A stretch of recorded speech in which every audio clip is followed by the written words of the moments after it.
Hello friends, welcome to my YouTube channel NCERT hub. आज हम class 5th की EVS का चैप्टर 4 समझेंगे, जो है खाएं आम 12 महीने। अब कैसे खाएंगे आम 12 महीने, क्योंकि सीज़न तो उसका गर्मियों में ही आता है। आइए देख लेते हैं। जैसे कि यहाँ पे कुछ बच्चे हैं जो अपने लंच बॉक्स के बारे में बातें कर रहे हैं। अमन के डिब्बे में तो मीठी पूरी है। अब ये नीतू कह रही है कि अमन के डिब्बे में मीठी पूरी है। अब जो अमन है, नीतू आलू की सब्जी लाई है। प्रीति है, मैं भिंडी लाई हूँ। तो जो अमन बोलते हैं, नीतू लगता है तुम्हारे आलू तो ख़राब हो गए हैं, यानी कि उन्हें स्मेल आ रही है आलू की सब्ज़ी से ख़राब होने की। तो जो प्रीति हैं वो कहती हैं, हाँ इन्हें मत खाओ, कहीं तुम्हारा पेट ख़राब ना हो जाए। अरे तुम ये भिंडी ले लो ना, यानी कि वो अपनी सब्ज़ी देने को तैयार हैं। वो उनसे मना कर रही हैं कि तुम ये जो आलू की सब्ज़ी ख़राब हो गई है वो मत खाओ, वरना तुम्हारा पेट ख़राब हो जाएगा। अब यहाँ पे कुछ क्वेश्चंस हैं। जैसे अमन को क्यों लगा कि आलू ख़राब हो गए हैं, तो वही आलू की स्मेल से लगा कि आलू ख़राब हो गए हैं। क्या कभी तुमने ऐसा खाना देखा है जो ख़राब हो गया हो? तुम्हें कैसे पता चला कि वह ख़राब हो गया है? तो स्मेल से पता चल जाता है, या फिर कभी कभी खाने में ऊपर फफूंदी टाइप की लग जाती है, उससे पता चल जाता है। प्रीति ने नीतू को आलू खाने से मना किया। तुम्हें क्या लगता है, यदि नीतू वह खा लेती तो क्या होता? तो नीतू बीमार पड़ जाती, क्योंकि ख़राब खाने से पेट का जो डाइजेस्टिव सिस्टम होता है वो बिगड़ जाता है। अब यहाँ पे एक टीचर्स के लिए पॉइंट है, जैसे खाना कब कब ख़राब होता है, बच्चों के अनुभवों से निकलवाया जा सकता है। खाना ख़राब होने में और खाना बर्बाद होने में स्पष्ट रूप से अंतर करने की ज़रूरत है। पाठ में ब्रेड से किया गया प्रयोग शुरू में ही किया जा सकता है। प्रयोग को शुरू करके 6 दिन तक चलाना है। तो यहाँ पे दिया गया है, जैसे कि खाना कब कब ख़राब होता है, ये बच्चों के एक्सपीरियंस से निकलवाया जा सकता है। यानी कि ये क्वेश्चन बच्चों से कर सकते हैं और बच्चे इसके आंसर खुद ही देंगे। और खाना ख़राब होने में और खाना बर्बाद होने में स्पष्ट रूप से अंतर करना है। तो इसमें ये अंतर है, जैसे खाना ख़राब होता है यानी कि वो हम कुछ ऐसी लापरवाही कर देते हैं कि जिससे कि खाना ख़राब हो जाता है। और खाना बर्बाद होना यानी कि हम इतना बना लेते हैं या उसे एक्स्ट्रा कि मतलब वो ख़राब नहीं होता है, बर्बाद हो जाता है ज़्यादा। यानी कि या तो समझो जैसे कि खाने को कोई फेंक देता है, जैसे प्लेट में बचता है। कोई कोई बच्चे भी होते हैं कि प्लेट में बहुत सारा बचा देते हैं। तो ये हुआ खाना ख़राब होने में और खाना बर्बाद होने में अंतर। और ये है कि इस चैप्टर में एक क्या है, ब्रेड का प्रयोग किया गया है। तो वो बोला है कि शुरू में ही किया जा सकता है और उस प्रयोग को शुरू करके 6 दिन तक चलाना है। अब यहाँ पे कुछ क्वेश्चंस हैं, जैसे कि रसोई घर में से खाने पीने की कुछ चीज़ें चुनकर लिखो जो 2-3 दिन में ख़राब हो सकती हैं। तो जैसे दूध है और हरी सब्जियां हैं और हफ्ते भर तक ख़राब नहीं होंगी। तो जैसे कि सूखी सब्जियां हैं, जैसे कि आलू हुआ, प्याज हुआ, लहसुन हुआ, अदरक हुआ, ये। और महीने भर तक भी ख़राब नहीं होंगी। तो जैसे ऑयल है, आटा है, चावल है, दाल है, ये। बीजी ने लौटाई ब्रेड। अमन की बीजी बाजार से ब्रेड लेने गई। दुकान पर काफ़ी भीड़ थी। जल्दी में दुकानदार ने ब्रेड का एक पैकेट दिया, पर बीजी ने पैकेट देकर उसे लौटा दिया। तो क्या था कि अमन की जो बीजी थी दुकान से ब्रेड लेने गई। अब दुकान पर काफ़ी भीड़ थी, तो जल्दी में दुकानदार ने क्या किया, ब्रेड का एक पैकेट दे दिया, पर बीजी ने पैकेट देकर उसे लौटा दिया। क्यों? अब बीजी ने पैकेट क्यों लौटा दिया होगा? क्योंकि उस पर हो सकता है या तो एक्सपायरी हो गया हो, या फिर उस पर ब्रेड ख़राब हो, यानी कि उस पर फफूंदी आ गई हो। उन्हें ब्रेड ख़राब क्यों लगी? वही कि उस पर फफूंदी लग गई होगी, इसलिए। अब यहाँ पे कुछ क्वेश्चंस हैं जो कि इम्पोर्टेंट हैं, जैसे कि खाने की किन्हीं 2-3 चीज़ों के पैकेट देखो। अब खाने की जो भी, जैसे ब्रेड का हुआ, दूध का हुआ आदि। अब पैकेट पर दी गई जानकारी से हमें क्या क्या पता चलता है? तो पैकेट पर दी गई जानकारी से पहले तो मैन्युफैक्चरिंग डेट पता चलती है, फिर एक्सपायरी डेट पता चलती है, फिर उसका जो वेट होता है वो पता चलता है, वज़न। और फिर उसमें जो क्या क्या सामान है वो पता चलता है। जब तुम बाज़ार से कोई सामान खरीदते हो तो पैकेट पर लिखी कौन कौन सी जानकारी देखते हो? तो यही मैन्युफैक्चरिंग डेट, एक्सपायरी डेट देखते हैं। अब यहाँ पे एक पॉइंट है टीचर्स के लिए, जैसे कि अलग अलग खाली पैकेटों पर लिखी जानकारी जैसे मूल्य, वजन, तारीख आदि देखने में बच्चों की मदद करना अच्छा होगा। यानी कि खाने के अलग अलग चीज़ों के खाली पैकेट पर लिखी जो जानकारी है उन्हें बच्चों को देखने में मदद करें। बच्चे इस तरह से सीखेंगे भी और उन्हें समझ में भी आएगा कि अगर कोई सामान हम खाने का खरीदते हैं या कोई भी सामान खरीदते हैं तो उस पर एक्सपायरी डेट देखना ज़रूरी है। और कक्षा में प्रयोग करते समय मौसम के अनुसार सावधानियां बरतें। जैसे कि ब्रेड का जो प्रयोग कराया गया है उसमें क्या है, ब्रेड सूखी ना हो, कमरे में हवा हो।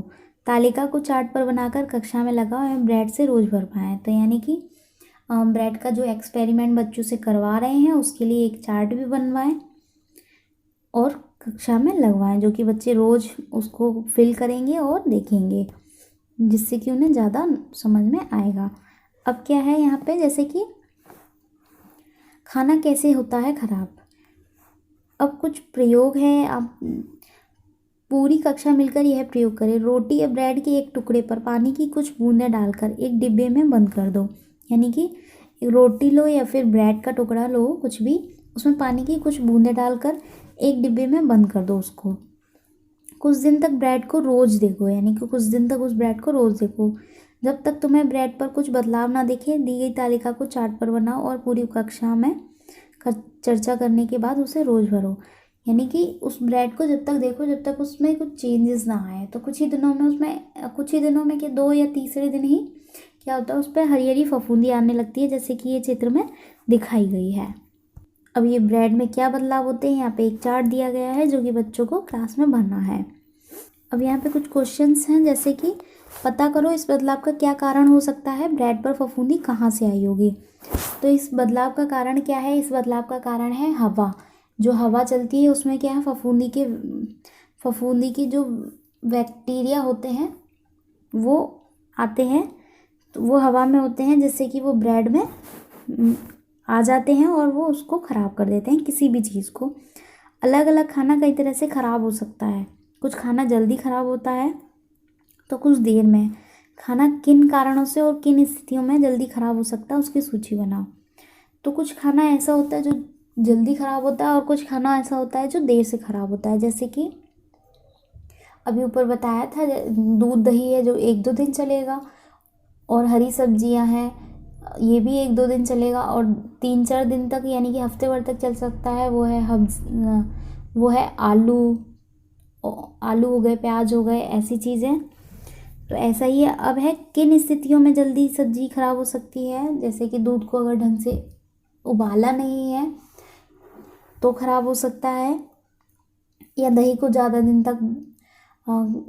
तक रख दिया तो वो खट्टा हो सकता है, वो खराब हो सकता है, ऐसे। अब यहाँ पे एक पॉइंट टीचर्स के लिए कि बच्चे जब भी इस प्रयोग को कक्षा में करें उन्हें प्रयोग के बाद अच्छी तरह हाथ धोने के लिए अवश्य कहें। यानी कि जब भी ये प्रैक्टिकल ब्रेड वाला बच्चे क्लास में करें तो उन्हें इसके एक्सपेरिमेंट के बाद बच्चों को अच्छी तरह से हाथ धोने के लिए ज़रूर कहें। अब जैसे कि यहाँ पे कुछ बताया गया है कि दी गई तालिका में एक तरफ खाने की कुछ चीज़ों के नाम है और दूसरी तरफ उन्हें 1-2 दिन तक ख़राब होने से बचाने के लिए कुछ घरेलू उपाय हैं। मोस्टली घरों में फ्रिज दिखता है, लेकिन पहले क्या था, जब फ्रिज नहीं था, फ्रिज का इन्वेंशन नहीं हुआ था, तो घरों में ही ऐसे जो हमारी दादी नानी हुआ करती थी, जो घरों में ही घरेलू उपाय ही करती थी सामान को ठीक रखने के लिए। जैसे कि यहाँ पे दिखाया गया है, दूध है उसको एक कटोरे में डालकर पानी के बर्तन में रखते हैं। जैसे कि दूध रख लिया एक कटोरे में, फिर उसके नीचे पानी वाला कटोरा रख लिया, तो इससे क्या है, पानी की ठंडक जो है दूध को ठंडा रखती थी, और ठंडे में क्या, जो भी कीटाणु होते हैं अपनी क्रिया नहीं कर पाते हैं और वो सही रहता है। पके हुए चावलों को क्या, गीले कपड़े में लपेट कर रखते हैं। हरे धनिए को उबालते हैं और प्याज और लहसुन खुले में रखते हैं नमी से बचाकर। यानी कि प्याज और लहसुन नमी से ख़राब होते हैं इसलिए।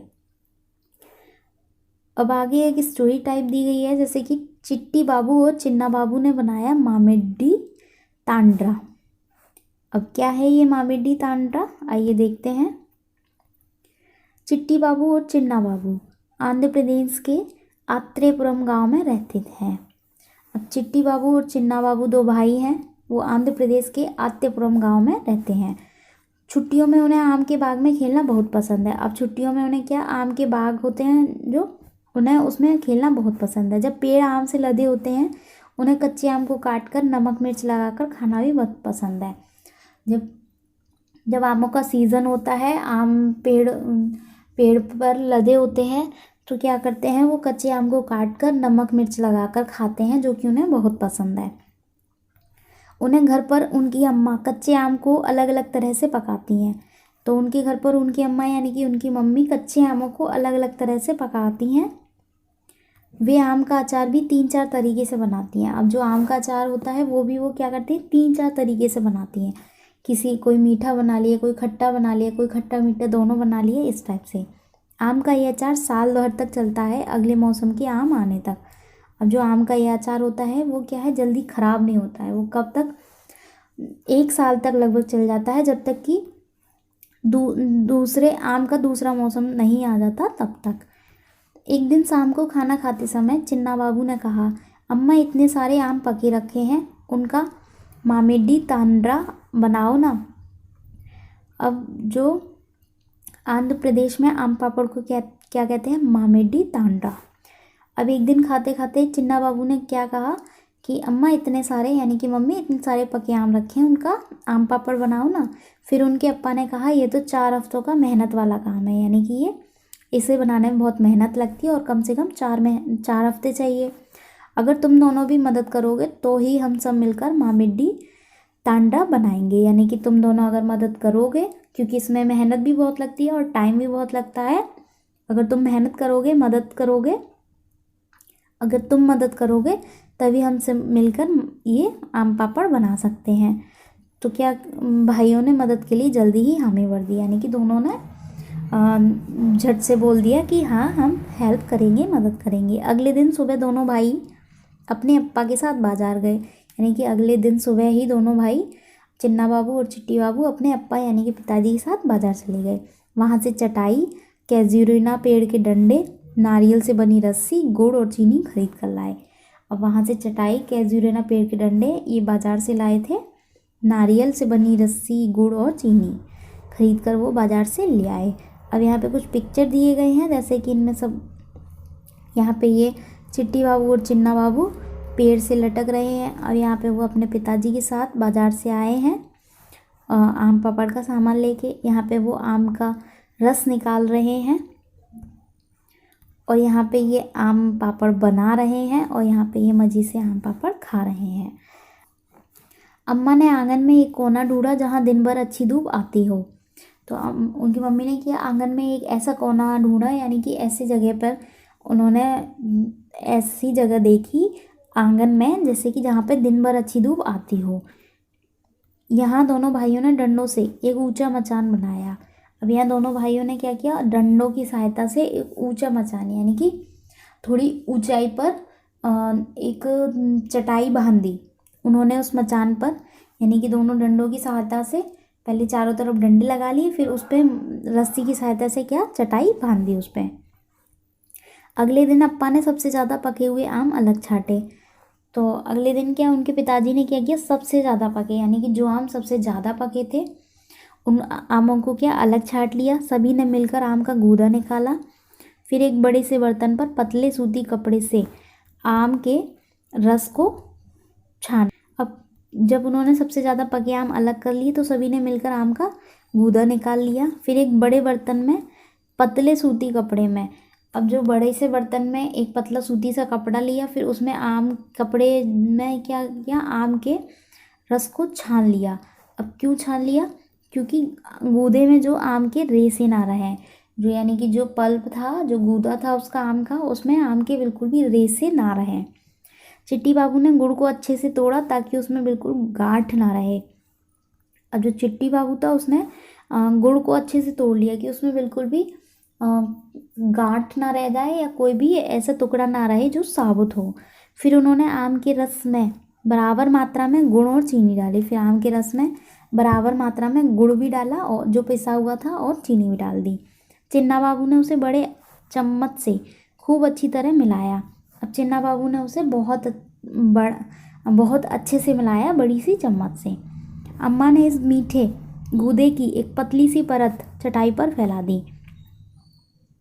अम्मा ने क्या किया, जो ये पल्प बनाया था आम के रस में गुड़ और चीनी मिला के, तो उनकी मम्मी ने क्या किया, उस मीठे गूदे को यानी उस पल्प को क्या पतली सी जो चटाई बनाई थी, चटाई का मचान बनाया था, उस पर पतली सी परत फैला दी। फिर उसे धूप में सूखने के लिए छोड़ दिया। दिन छिपने पर उन्होंने चटाई को एक साड़ी से बांध दिया। फिर उसे धूप में सूखने के लिए छोड़ दिया, उसे एक पतली सी परत बनाकर। फिर दिन छिपने पर यानी कि जब सूरज ढल गया, छाँव आ गई, तो उन्होंने उस जो परत बनाई थी उसको एक पतली सी साड़ी से ढक दिया, जिससे कि उसमें कोई धूल मिट्टी के कण ना आ जाए। अगले दिन उन्होंने फिर से आमों का गूदा निकाला, उसमें चीनी गुड़ डाला और फिर पिछले दिन वाली आम की परत पर एक और परत जमा दी। यानी कि जो प्रोसेस पहले किया था उन्होंने फिर एक दिन बाद फिर किया, और जो परत जमाई थी पहले उसी पर दूसरी परत और डाल दी, और ऐसे ही 3-4 दिन तक लगातार करते रहे। चौथे दिन से अम्मा ने बाकी का काम चिन्ना बाबू और चिट्टी बाबू को खुद करने को कहा। यानी कि पहले तो जो परत थी वो मम्मी डालती थी उनकी, अब जो चौथे दिन से क्या उनकी मम्मी ने चिन्ना बाबू और चिट्ठी बाबू को ही खुद करने को दिया। दोनों ने मिलकर ऐसे ही कई परतें जमाई। यानी कि यही प्रोसेस कई दिनों तक लगातार चलता रहा। अगले 4 हफ्ते तक उन्हें यही चिंता रही कि कहीं बारिश ना हो जाए। यानी कि ये काम 4 हफ्तों तक चलता रहा और इन्हें यही टेंशन थी कि अगर बारिश ना हो जाए, क्योंकि अगर बारिश हो जाती तो वो जो आम पापड़ था वो ख़राब हो जाता, क्योंकि वो बाहर लकड़ियों के सहायता से चटाई पर जो मचान बनाया था वो बाहर ही बनाया था आंगन में। इसलिए 4 हफ्ते बाद आम पापड़ की परत पर परत 4 सेंटीमीटर की हो गई थी। यानी कि जो 4 हफ्ते तक उन्होंने परत पर परत डाली थी आम के गूदे की, तो वो कितनी 4 सेंटीमीटर तक मोटी हो गई थी। एक सुनहरी बिछौने की तरह लगने लगी। यानी कि जैसे एक गोल्डन कलर का बिछौना, यानी कि गद्दा टाइप का समझ लो, वो बिछा दिया हो ऐसा लग रहा था। कुछ दिन बाद भानुमति ने कहा, अब आम पापड़ तैयार है, कल हम इसे निकाल कर इसके टुकड़े काटेंगे। तो भानुमति यानी कि वही उनकी अम्मा, तो कुछ दिन बाद तो उनकी मम्मी ने कहा कि आम पापड़ अब तैयार हो गया है, कल हम इसे निकाल कर, यानी कि वो जो मचान था उससे निकाल कर आम पापड़ को काटेंगे और उसके टुकड़े करेंगे। अगले दिन उन्होंने आंगन में मचान पर से चटाई हटाई। यानी कि अगले दिन उन्होंने क्या जो लकड़ियों का मचान बना था उस पर से चटाई हटाई, आम पापड़ की परत को छोटे टुकड़ों में काटा और अपना बनाया हुआ आम पापड़ चखा। चिन्ना बाबू बोले, वाह मज़ा आ गया, आखिर अपना हाथ भी तो लगा है इसमें। यानी कि चिन्ना बाबू ने सबने वो जब आम पापड़ चखा तो सबको मज़ा आ गया, और वो चिन्ना बाबू इसलिए खुश थे कि आम पापड़ अच्छा बना है, और क्योंकि इसमें अपना हाथ भी लगा है, यानी कि इसमें अपनी मेहनत भी लगी है। तो अब यहाँ पे कुछ क्वेश्चंस हैं, देख लेते हैं। आम के गूदे में गुड़ और चीनी मिलाकर धूप में क्यों सुखाया होगा? आम के गूदे में गुड़ और चीनी मिलाकर धूप में इसलिए सुखाया होगा ताकि वो सूख जाए, जिससे कि उस पर दूसरी परत डाली जा सके और थोड़ा सा टाइट हो जाए वो। बाबा ने आम पापड़ बनाने के लिए सबसे पके हुए आम पहले क्यों छाटे? क्योंकि पके हुए आम में रेशे कम होते हैं। भाइयों ने मामिडी तांडा कैसे बनाया? अलग अलग चरणों में समझाओ। तो ये वही है कि जैसे कि पहले कि उन्होंने आम का गूदा निकाला, फिर उसको सूती कपड़े में छाना, फिर उसमें गुड़ को पीसा, फिर गुड़ और चीनी मिक्स कराया, बराबर मात्रा में मिक्स किए, फिर उसको परत बनाकर मचान पर डाला। यही सब है।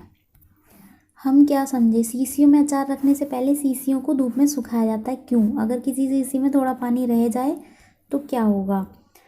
तो वही है, अगर शीशियों में अचार रखने से पहले शीशियों को धूप में सुखाया जाता है, क्योंकि उसमें पानी की एक भी बूंद या फिर कोई भी बिल्कुल भी नमी नहीं रहनी चाहिए। अगर बिल्कुल भी नमी रह गई तो वो क्या है, ब्रेड की तरह ख़राब हो जाएगा अचार भी, और उसमें भी फफूंदी लग जाएगी। इसलिए शीशियों को सुखाया जाता है। आम को पूरी साल चलाने के लिए उसका अचार, आम पापड़, चटनी, टॉफ़ी, रस आदि कई चीज़ें बनाते हैं। कुछ और खाने की चीज़ों को नाम लिखो। इन्हें लंबे समय तक चलाने के लिए उनसे अलग अलग तरह की चीज़ें बनाते हैं हम। वही है, जैसे कि आम का अचार तो है ही है, मुरब्बा हो गया, आंवला का मुरब्बा। और भी तरह के नए अचार होते हैं, कटहल या नींबू हुआ, मिर्ची हुआ आदि। फ्रेंड्स, अब ये चैप्टर ख़त्म होता है। मिलते हैं नेक्स्ट वीडियो में। Bye bye.